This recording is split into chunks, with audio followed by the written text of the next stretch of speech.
Hercules, greatest of the Greeks, son of Zeus, demigod, took one step onto the island of Crete, and all the Cretan soldiers booed. Because they were all there. 10,000 soldiers arrayed on the beach and the cliffs of Crete. 10,000 arrows pointed at Hercules, and he wasn't looking at any of them. There was a 300-foot tall bronze robot named Talos, which had laser beams and could crush ships. And it dwarfed even the cliffs of Crete, and Hercules wasn't looking at that either. Ooh. Go on, if it's there, let's do it. Ooh. Saucy. Hercules was looking at King Minos the Mad, who was standing with all these toys at his disposal in front of his army, in front of his giant robot, wearing a crown, a cape, and nothing else. Bearded and muscular, frothing at the mouth, saying, "Welcome to Crete then, Hercules, you daft bastard! You want to take me? You need a fucking army, you want to take me? Talos, crush him!" And the giant robot went, "Boudin, I didn't understand." I said, "Crush him, you stupid robot!" Boudin. The Russian for stupid robot is Glopia Robotna. No, never mind. What do you want, Hercules? And Hercules, slightly awed, said, "Minos, I want the Cretan bull." "You want the Cretan bull? The white bull of Crete, the divine bull of Crete, the bull stronger than any mortal has any right to be, the bull that made me king, the bull that Poseidon granted us. I'll sell tickets. Come on, Hercules." And Minos the man wrapped an arm around the shoulder of Hercules and led him to a mighty arena where Hercules found himself standing on the sand, facing down against a giant white bull, with thousands of Cretan fans chanting, "Hercules! Hercules! Hercules! Hercules!" Oh, you're well trained, thank you. And Hercules saw the bull, and the bull stared him down. Great gouts of smoke coming out of its nostril. It turned its mighty white horns towards him, and Hercules looked at the costume that Minos had made him wear, which was a ridiculous matador's outfit, and he held out his lion cloak, and as the bull charged towards him, he made himself as thin as possible so that the horns would go either side of him, and he went, "Ole!" And the bull came running by, and the crowd cheered. Hey! But the bull wasn't done. It wound its way around for a second attempt. It geared itself up, it locked its horns, it charged towards Hercules, and Hercules saw it coming, and he wrapped his lion cloak, and he went, "Ole!" And the crowd went, "Hey!" But the bull wasn't done. It came around for a third attempt, and Hercules said, "This is ridiculous." And so he threw the lion cape to the ground. He planted his feet, and he readied to accept the charge of this bull. And the bull came thundering towards him, charging like a steam train. And he braced himself, and the bull hit him like a lorry hitting a cliff. And the back end of the bull picked up, and Hercules took it in slow motion, and he slammed it into the sand, and the crowd went wild. And Hercules wrapped its head in his golden lion cloak, and he dragged this bull back to his boat. And he threw it on the boat, and King Minos the Mad came to shake his hand and said, "All right, Hercules, well fought, well fought. Let me shake your hand as a sign of friendship. Listen, you come back to Crete. I'll have Talos pull your guts out through your eyes. You understand me? Boudin, would you like me to pull his guts out through his eyes? Oh, now you're fucking work. Go and get out of here, Hercules." Hercules rose, standing on a bull. And he rows back to Eurystheus, and he gives him the white bull. He says, "What do I do with this?" And Eurystheus says, "Honestly, Hercules, just let it go, let it go." And so they let the white bull wander where it will eventually be slain by a champion of heroes. Jason kills the white bull, but that is another story for another time. Hercules, meanwhile, has another labour to perform. What is my 8th labour? Your 8th labour, Hercules, is to go and fight Go and steal from a mad Greek king. Another mad Greek king. Yes, a lot of mad Greek kings around. They're not all sane like me, said Eurystheus from his bunker in the ground. Off to the north you go, so Hercules sails to the island where Diomedes lives. Now, Diomedes is a good king. Diomedes has a big army, and the army are constantly on guard. And they're on guard because Diomedes has some pretty magical pets. His magical pets are mares, female horses that stand 10 feet tall, that breathe fire, because everything breathes fire, and they crave human flesh and have teeth like diamond tombstones that can grind up humans in a few bites. And Hercules and his team launch a cunning plan. He gathers some likely local lads, 4 brave, nameless red shirts that he's going to take with him. Says, "You want to come with me, lads? You'll probably survive." And they get some blueprints and they look at the layout of the castle and they watch the guard patrols and they work out when they're going to go.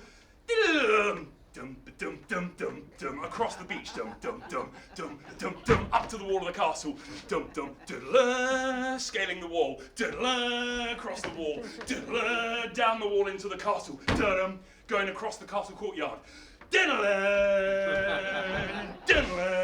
up to the stables, picking the lock, and inside the stables, the 4 fire-breathing horses. Flames, whinnying, screeching, crying, tearing of ropes, bending of things that shouldn't bend, and the horses are making so much noise. Hercules is terrified that the castle's going to wake up. Shh, shh, shh, keep them quiet, keep them quiet. And the 4 men he brought with him do their best to keep these huge, 10-foot tall, fire-breathing horses as quiet as they can. And they're making a lot of noise. And so they go back across the castle courtyard. Up the wall, over the top, down the other side, unluring the horses, and they get to the other side of the castle, and they're away off the open ground down towards their boats. And suddenly, spotlights, torches, noises, the castle awakes, and the guards have seen what's going on, and they're rousing the cavalry, and Hercules says, "Run then, run!" And someone comes to King Diomedes and says, King Diomedes, your mares have been taken." And Diomedes goes, "Taken? I have a particular set of skills. I will find the people who have taken my horses. I will kill them, and I will get my fire-breathing, flesh-eating, 10-foot-tall demon horses back. Let's go." And he starts running towards the castle. He's running towards the castle doors, and they open the doors for him. Should we send the cavalry? Should we send the army? No, he goes alone. And he's making his way in a beeline down towards Hercules. And Hercules sees this shape running from the castle. Hercules goes, "What is that? Oh my God!" And suddenly King Diomedes is upon him. And King Diomedes is a kung fu master, right? He's throwing arms and fists and knees and legs, and Hercules is doing everything he can just to try and defend. He drops the reins and he's trying desperately to fend off the attack of this mad king. And then he goes, "Hang on, I'm a demigod." And so he tanks the hits for a second, and Diomedes gets a few solid punches to his nose, but he gets in and he punches Diomedes in the face. And he punches him so hard that he concaves his face. And he... crunch. Hell was that? This weird old man. And he looks down and he sees that the old man was wearing a crown. And he goes, "Crown? Did this old man just rob the king?" He picks up the crown. He says, I've got a crown. And he hears from the castle the shout taken up, "The king is dead! King Diomedes is dead!" And he goes, "Did this old man just kill the king? Maybe we can just get the horses as thanks. Guys, we've got that!" And the sky darkens with arrows, and the doors open, and the cavalry start charging. And the puzzle pieces click together, and Heracles goes, "Never mind, let's go! Come on, lads!" And he turns to where the 4 men are slowly being eaten by the giant horses, because of course that was going to happen. A leg slowly disappearing. Hercules goes, "Oh, come on." So he comes and he grabs 2 reins in one hand and 2 reins in the other, and he leaps onto the middle 2 horses, and he's riding 4 horses. Come on, horses, let's go. And he charges these giant horses down towards the coast. And they go swinging down towards one side where all of the ships that Diomedes has, his whole armada, are arrayed. Breathe fire for me, horses, let's do it! And the horses let loose a great gout of flame, and the first boat, woof, goes up in flame, the sails and the ropes and the rigging blazing and crackling. On we go, and the second, whoom, and the third, whoom, and the fourth, whoom, until the whole navy is ablaze. And in one movement, Hercules leaps all 4 horses onto his tiny little rowboat. And they land, and the boat goes. And still standing on top of 2 horses, Hercules rows. And he rows away, and the cavalry turn up, and they watch this one figure rowing away with 4 horses in a tiny boat and go, wow. And Hercules returns to King Eurystheus, and he goes, what's next? And Eurystheus says, oh, let them go, let them go. So they let the horses go. Wise. He says, your next labor, Hercules, your next labor is to go and steal the girdle of Hippolyta. Hippolyta's in Amazon, and she's on the island of Themyscira. Where's that? It's in the Black Sea somewhere, but no one can find it. And Hercules goes, all right, well, I'll go looking. So he heads to the Black Sea. And it turns out that Themyscira is legendary. It's shrouded in mist for some reason. And no sailors have ever got there and returned. And it doesn't appear to keep the same position in the Black Sea. And from it, pirates are launching raids all around the coast. And Hercules charts a little boat, and he goes out, and he sails the Black Sea until he sees a thick patch of mist. And he sails straight into the mist. And he's gone in for about 10 minutes when a harpoon flies into the side of his boat, shattering the boards, and it starts taking on water. And he does everything he can, but his boat is sunk, and Hercules is plunged into the Black Sea. And soon nets and ropes and hands are on him, and he's being pulled out of the water and deposited on a ship to jeers and laughter. I would like you to imagine now that you are all part of a terrifying, fearsome pirate crew. That came a little bit too easily to some of you, I'm not gonna lie. That's fine. And so it was that he looked around this dangerous, scary, ugly pirate crew with tattoos and scars and cutlasses, and he noticed that they were all women, and that they had all sliced off one breast to be able to fire arrows with more deadliness. And he looked around and realized that he was the only man, and he was pushed and prodded and manhandled and groped all the way to the head boat. The head boat that I didn't describe. He was pulled onto a boat, and he saw that lashed to this boat were other boats, and lashed to those were more boats, and this was the floating island that was Themyscira, which was a flotilla of boats. That explains it, doesn't it? And he was taken to the head boat, the Amazon Queen, whereupon he met, forced to his knees, Hippolyta. And she was muscular and beautiful. She was an athlete, and she moved with the grace of a dancer or someone who had a really good core. And he looked at her, and he was dripping wet, and his white shirt was practically see-through. And he slicked his hair out of his eyes, and he saw Hippolyta looking at him. And she said, well, man, welcome to Themyscira, the last place you will ever know. And all the pirates cheered. Yay! For we are gracious to the men who make their way here. For as long as they continue to entertain us, we keep them alive. Isn't that right, women? Yay! But when you're done being entertaining, then we're gonna kill you. Isn't that right, girls? Yay! And Hercules looks up at Hippolyta and he says, well, if entertaining you is all I have to do, then surely it seems right that I give my first entertainment to the queen, to the captain. You wouldn't want sullied goods, would you? And Hippolyta looked at him and she bit her lip. And she grabbed him by his wet shirt, and she opened her cabin door, and she flung him inside, and she said, "Don't bother me till the morning, girls." And she went inside and slammed the door, and the crew all went, "Yeah!" And inside, Hercules, shirt wet, clinging to his rippling muscles, was already on the bed. And Hippolyta looked at him, and she reached for the strings of her clothing, and they faded to black. And then they faded to black again, and they faded to black again and again all night. So as not to be too, explicit.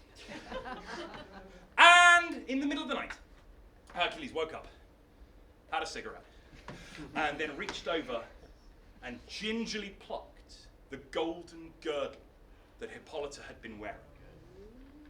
And he took it, and he made his way out of the door of the cabin. Creaking with the movements of the ship, he closed the door, and he made his way over to the side of the boat where he started to slip down to one of the rowboats. And Hera, on high Olympus, saw him getting away with this and thought, no.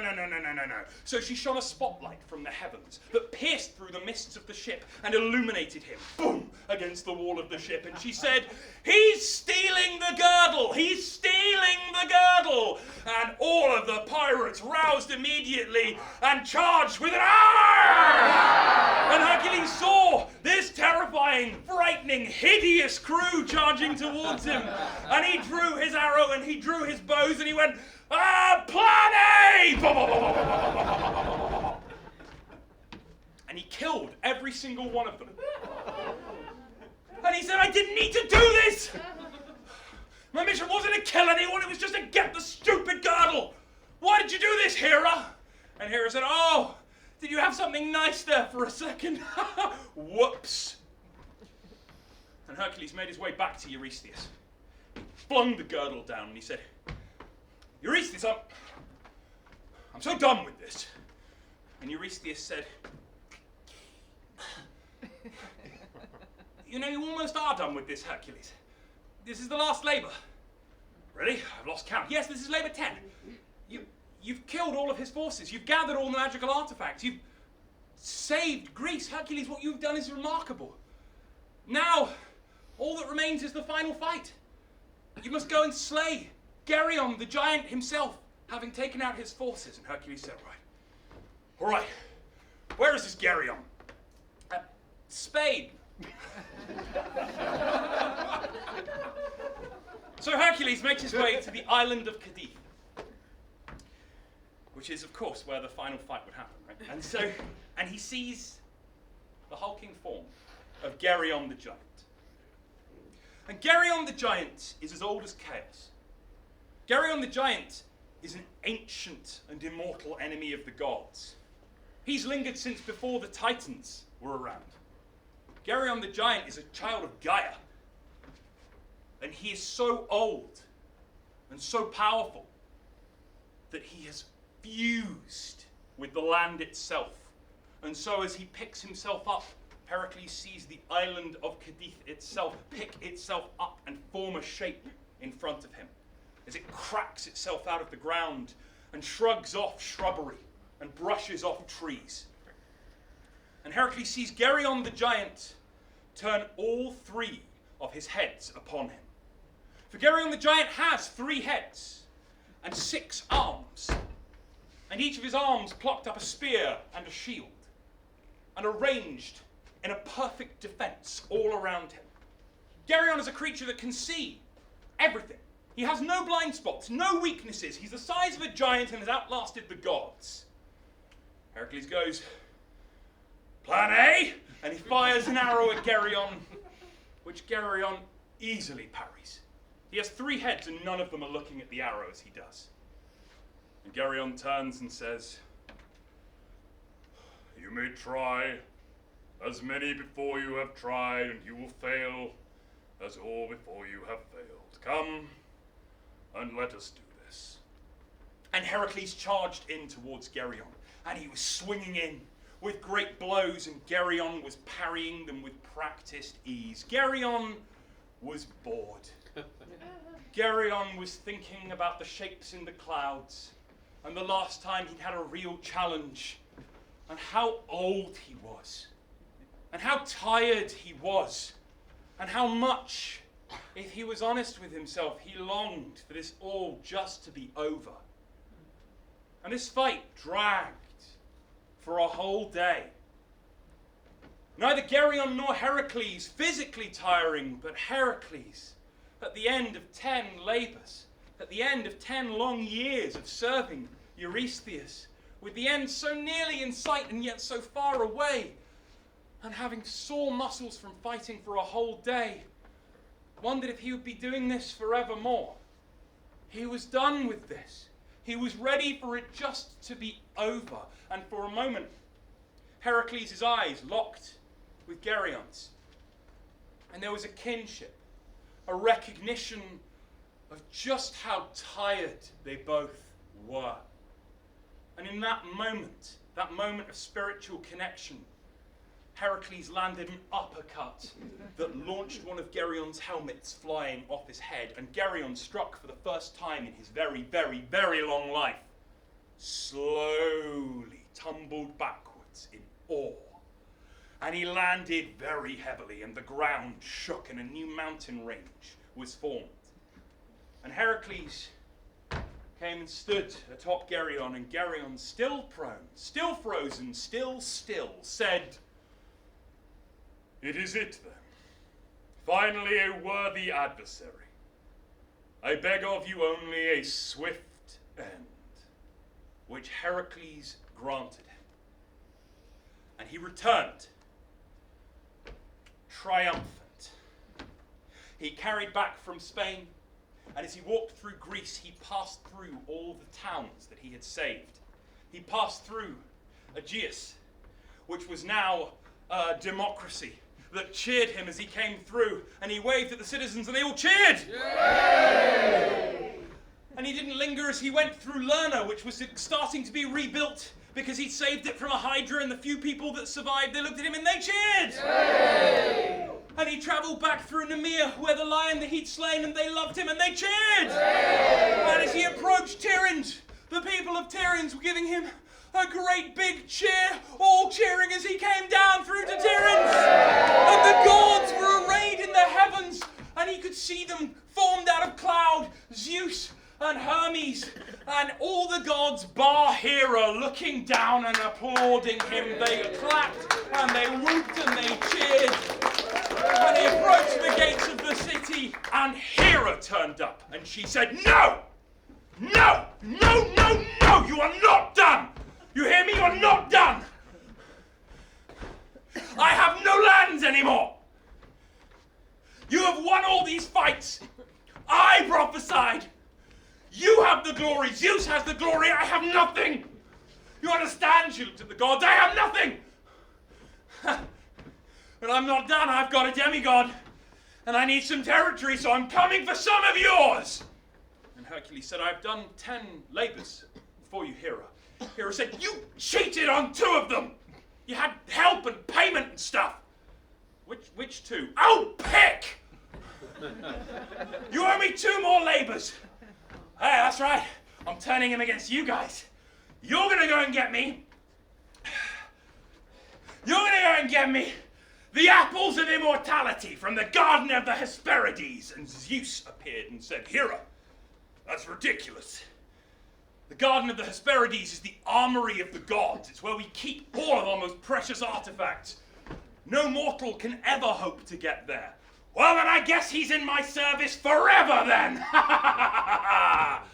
I'm gonna win, guys." And Hera disappeared. And the other gods, sadly, looked at Heracles and knew that there was nothing they could do, for they could not tell him where the Garden of the Hesperides was.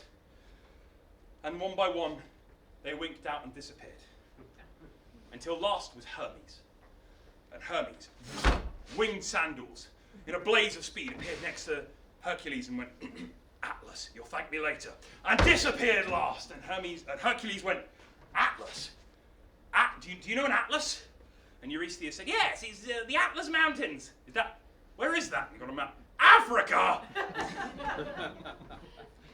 So Hercules crossed the desert until he got to the Atlas Mountains, where the sleeping titan Atlas lived. And Atlas sleeps because that is all he has to do, because Atlas is holding the heavens aloft. And Hercules approached, and he said, mighty Atlas. And Atlas clicked his head. His very flat head, because it was used to having the heavens rest upon it. And he looked down and he went, oh, Heracles! Hello! Oh, no. That was bad. Yes, Atlas, do you know where the Garden of the Hesperides is? Yeah, I do. My daughters live there. Wonderful. Atlas, will you please go and fetch me 2 of the golden apples of immortality from the garden? Well, I could do that, but I have to hold up the sky. It's heavy. And Hercules looked at it. All right. If I hold up the sky for you, Atlas, will you go and get me the apples of the Hesperides? Yeah! That's a great idea! Let's do that! All right, Hercules, here we go. And Hercules braced himself, took the weight of the sky, and felt it on his legs. All right, go, Atlas, go quickly. Okay, I'll go.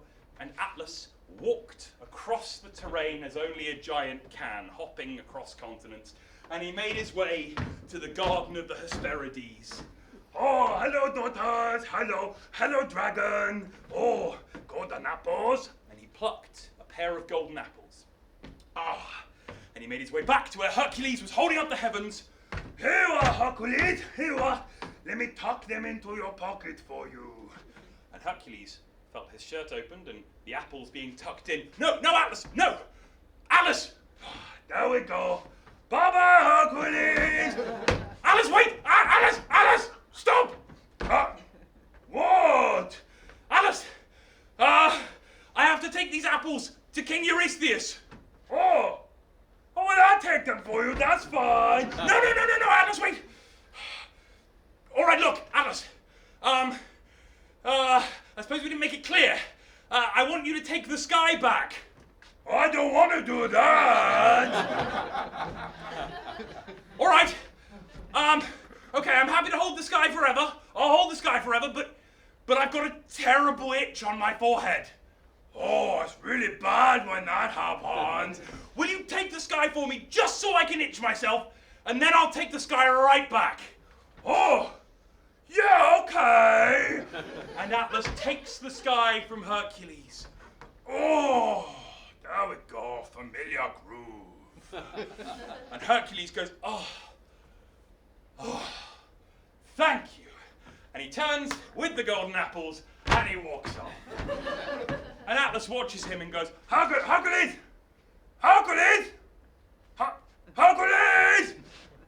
Is he coming back? No. He'll come back. And Hercules throws the golden apples ding, ding, ding, ding, into the court of Eurystheus and says, all right, Hera, that's it, Labour 11. One more now, what do you got for me? And Hera steps into the court and smiles, and she says, you're almost done, Hercules. Well done, so nearly there. Let's see, we got some stuff over there. Let's go for Kerberos. What? Yeah, the Hellhound. The three-headed slavering beast that guards the doors of the underworld. Go and get me my brother's dog. And Hercules watched her disappear and said, How on earth am I supposed to do that? Eurystheus. By this point, friend. And Eurystheus popped open and said, I'm afraid I don't know how to get to hell, Hercules, but I tell you who might. Oh no, don't tell me I'm going to have to go to Athens and talk to that weird death cult. Yes, I'm afraid so. And so Hercules made his way to the scholars of the Eleusinian Mysteries. cult who could open a portal to the underworld. And so it was that Hercules found himself dressed in a ridiculous cape holding a feather and a candle, while around him a cult of people dressed equally in cloaks were chanting. And they were chanting in what would be nowadays probably Latin in the movie, but this predates Latin, so they were chanting in some really ancient language. Hooga chaka, hooga, hooga, hooga chaka, hooga, hooga. I can't stop this feeling. Go Hercules! And the portal started to open of me. Okay, here we go. Girl, you just don't realize. Quick Hercules, what you do to me. It's unstable, and the portal was wavering when you hold me. In your arms so tight, you make me feel everything's alright. I'm going! Ah! And Hercules was in the underworld. The portal closed. Oh, thank you. The portal closed above him, and everything was cast in a black and grey hue. He made his way across the 7 rivers of Styx by going to the ferryman and cracking his knuckles until the ferryman let him on the boat. And the ferryman sailed him to the great black obsidian doors of hell, doors that stretch all the way up into the depths of infinity. And just in front of the doors was Kerberos. Kerberos the mighty. Kerberos the huge. Kerberos the 3-headed dog with teeth like cars that slavered and slobbered and glopped great heaps of saliva onto the ground as it looked at him with eyes of madness. But Heracles was undeterred, because Heracles knew the name of Kerberos, Kereberos, and knowing anything's name gives you power over it, because Kereberos means spotted. Because it is true that Hades, the great tall god of death, keeper of the underworld, has a 3-headed dog named Spot. And so Hercules turns and he says, "Ah, who's a good boy? You're a good boy!" And he grabs a head and he ruffles it behind the ears. "And you're a good boy!" And he's on the neck, wriggling around down the cheeks. "And you're a good boy!" And Heracles, with the strength of a demigod, wrangles and wrestles and until Kerberos is wagging its tail and smashing bits of the ground. Come on, come on. And Hercules gets Kerberos onto the boat. And Charon the ferryman goes, "I'm so getting fired for this." And he rows Hercules to a portal that deposits him just in the grounds of Tiryns. And as soon as Kerberos leaves the underworld, following along to Hercules, the colours of the world invert. There is a great silence followed by a pillar of darkness, and Hades appears in the mortal realm. Hades, the long grey face of the god of death. And he says, "Enough."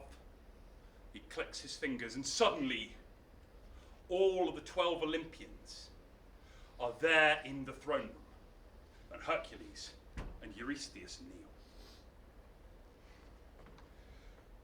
"What the fuck are you playing at, Hera?" said Hades. And Hera took a step back. "I do not play these games! Look at your realm and look at my realm. One of them is orderly and well run. One of them has no problems, and one of them is a clusterfuck! I do the business of dealing with death. You lot, I don't know what you do. I'm having no part of this, you understand me? Do not involve me in your games. Hera, whatever this is, it is over. Give me back my dog." And he takes Kerberos and he goes back into the underworld, and all the gods look at Hera. Ooh.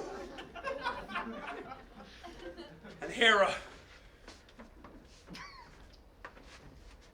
"Fine, it's over!" And everybody cheered! Yay! And Zeus said, "You hear that, boy? You did it! You did it, my boy did it! What a Hercules, and I'm gonna stud it in the sky in stars. And he did. He took the legend of Hercules and he scattered it across the heavens, and you can still see it today. And Zeus grabbed his drinking buddies and went off to get mashed. And Hercules and Eurystheus and all of Tiryns and all of Greece cheered and partied like they never had before. And only Hera was left, looking at the stars, looking at the new forged constellations. She looked and she saw Leo, the Nemean lion, his first labour, and the Hydra, and even Cancer, the crab that she had made. And she saw Diomedes and his mares, and Geryon, and she saw Hercules himself, the great glittering hero. And Hera thought of his name, Heracles, Hera's reputation. And Hera looked at the story that she had made, and she saw that it was good. Thank you very much, everyone.